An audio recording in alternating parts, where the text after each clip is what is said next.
Comic legend Matt Fraction and artist superstar Jorge Jiménez unite to usher in a brand new era of Batman. What'll happen next? Well, let's hop into the pages of Batman issue number 1 and find out together, shall we? Now, you might be wondering to yourself, wait, Batman number 1? I thought that Hush 2 story was still ongoing. Yeah, it is. They actually pushed back the last 3 issues to October. And because people were already chomping at the bit for this one, and because a couple early issues already escaped into the wild, we get it now. Now, as we join this brand new issue, we check on in with Officer Jim Gordon. Yeah, that's right, this was a little hanging plot thread from the end of the Zdarsky era that Jim wanted to get back on the force and work his way up. Honestly, happy to see them address this at all. I just assumed the next creative team was going to drop it completely. Jim is having a really active day on the job, as out of the blue, Killer Croc ends up falling out of one of the windows at Arkham Tower and crashing in a crumpled heap right in front of them before eventually running off. Batman is already on the scene, and yes, it is still very much Arkham Tower, the new, more high-tech facility in the center of the city. Funny that they never went back to the classic asylum setup. Another thing you'll probably notice right away is that Batman has a brand new costume. Well, actually, it's a throwback to a much older costume, the classic blue and gray. And I gotta say, it's a pretty fresh damn look. I'm definitely one of those people who have been clamoring for a return to this one for a long time now, so I'm glad I finally get my wish. Also, special credit to the pencils in this one. They look particularly good for this debut issue. Speaking of debuts, it's not long after that we're introduced to Dr. Zeller, a brand new doctor here at Arkham Tower, one who actually ends up breaking the mold by genuinely seeming like she wants to help the patients here. It's via her we learn that Waylon Jones actually turned himself in willingly this time. It seems that he is shedding his skin like real lizards do and undergoing a kind of evolution. Well, actually, it's kind of a de-evolution too. His body is growing bigger and stronger, but his mind is regressing to that of a child. Now he's run off, and there's no telling if he'll be more of a danger to himself and others. What is surprising here is the characterization we get for Batman. He is genuinely kind of fed up with the whole damn thing. And I mean, on a certain level, you can't blame him. Croc has turned heel and face so many times, it's genuinely hard to keep track, and as Batman says to the Doctor, people don't really change. That might seem a little grim and nihilistic, but in the exact same breath, Batman also vows to bring Croc back to the asylum before the cops can get to him, because hey, those guys are gonna shoot first and ask questions never. And speaking of the police, and I absolutely was, the commissioner for the GCPD is still none other than a mortal caveman, Vandal Savage. Yeah, I know, this is one of those things that feels like it should have been a way bigger deal than it's actually been treated. You would also maybe have thought that Vandal would have gotten fed up or bored with the job by now, but it seems that he has concocted a whole plan to really spice things up, adding extra muscle to the GCPD by hiring his own personal team of heavily armed and armored mercenaries. This new group, dubbed the Tactical Urban Combat Officers, or TUCO for short, are supposed to assist in taking down metahuman threats, and let's face it, probably Batman too when the time comes. And hey, if you're wondering to yourself, why does it seem so familiar and scary, the idea of a massed, extrajudicial, militarized task force reporting to a single person? The answer to that is you've probably just read the paper recently. Now, Batman got a lot more than just a brand new costume this issue. He also got himself a brand new Batmobile, one that looks incredibly slick and probably the most realistic take on the Batmobile we've seen in the comics in a bit. It seems to be part of a much bigger focus on presenting a much more tech-forward, gadget-heavy Batman. We see him use cool new lenses in his cowl, some wings for gliding, but I think perhaps the biggest new addition is an Alfred AI. Again, one of those things that everyone, myself included, has been clamoring for a very long time now. No explanation, Batman just has an Alfred AI now. And it does all the fun things that Alfred used to do, providing Batman someone to talk to, giving insightful commentary, though perhaps most importantly of all, acting as a metaphorical angel on Batman's shoulder. More on that in a minute. It's well on his way to track down Killer Croc. Batman ends up swinging through Robinson Park, and not a moment too soon either, as two young ladies find themselves cornered by a brand new group of scissor-wielding creeps calling themselves, well, the Creeps, and honestly I would expect nothing less from the man who gave the world the tracksuit Draculas. Yes, it would seem that despite Commissioner Vandal Savage's big talks of bringing peace to the streets and needing mercenaries to do so, he's not actually doing much to protect civilians. Batman's interaction with the two victims post-fight I really ended up enjoying. You see, they don't know exactly exactly what to make of Batman, and they assume he's just gonna run off after he beat up their attackers. Yet they are pleasantly surprised and even taken back a little bit by just how sensitive he can be, calling the EMTs, telling them that they need to be seen for both their physical and emotional trauma, why he even lets them wait by the Batmobile while he continues his search for Croc. It would seem that Wayland has currently taken up residence inside the Gotham Zoo, and I mean, it makes sense. It has plenty of tasty morsels for a big crocodile man like him. Most of the guests managed to escape before Croc showed up, but as it stands right now, a young family and one security guard are still stuck inside. Batman actually starts by disarming the security guard for his own good, saying that all that gun would do is make Croc angrier, and waving it around is making the kids scared. He tells them all to get back and call not the police, but actually Arkham Asylum. Batman moves on in and even sparks his brand new electricity gauntlets like something out of the Arkham games, figuring that a fight is going to be inevitable. Only when he truly comes face to face with Croc does he realize that Dr. Zeller was 100% correct in her diagnosis. Waylon Jones is actually regressing. He truly does have the mind of a child right now, and he didn't actually intend to hurt anyone. Oh, Master Bruce, he's become something like a child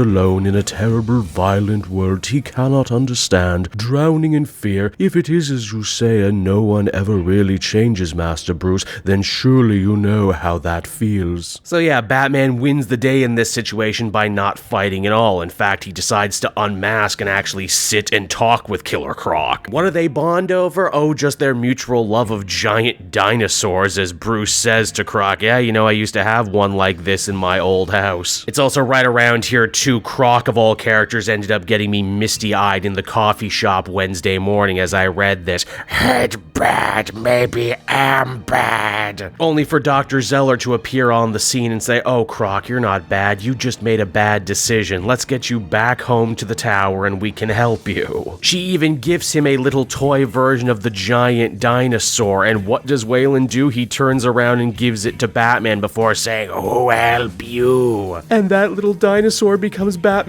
first trophy in his brand new trophy room over at Pennyworth Manor, and I'm not crying, you're crying, shut the hell up. Now, as the comic comes to a close, Batman ends up getting a distress call from Robin. He asks him if they're friendly with anyone on the GCPD right now, only to realize that Robin has gotten himself cornered. And it looks like he's not going to be able to fight his way out of this one, and so that was Batman issue number 1, everybody. And you know, whenever there's a new number 1 for such a beloved and long-running hero like Batman, I think there is a lot of expectations for the creative team to really knock it out of the park their first at bat, and I'm glad to say this one really did it in all the ways that counts. It builds on the stuff that came before, even stuff that I would have assumed a new creative team would probably have forgotten about. It does a good job setting the stage, promising brand new threats, mysteries, and intrigue. It's also quintessentially Fraction too, showcasing his ability to tell a full story with a full character arc in only 22 pages. And indeed, this is a Batman who goes on an emotional journey here. He starts off kinda cynical, and yet by the end of it all, he remembers why he is Batman and why he does these things. Yes, it's about justice, but it's also about showing mercy and kindness. It's those very traits that make him not just a hero, but a real deal superhero, just as much as the gadgets. Hell, if you really want to break it down, in this story, Batman was just as much of a social worker as he was anything else, dealing with a villain who was in the midst of a mental health crisis. One that would only have been made worse if Batman wasn't there to help, and you know what? I love that sort of thing. Overall, I would give this one a very strong 9 out of 10. Here's hoping the rest of the series can keep this sort of energy moving forward.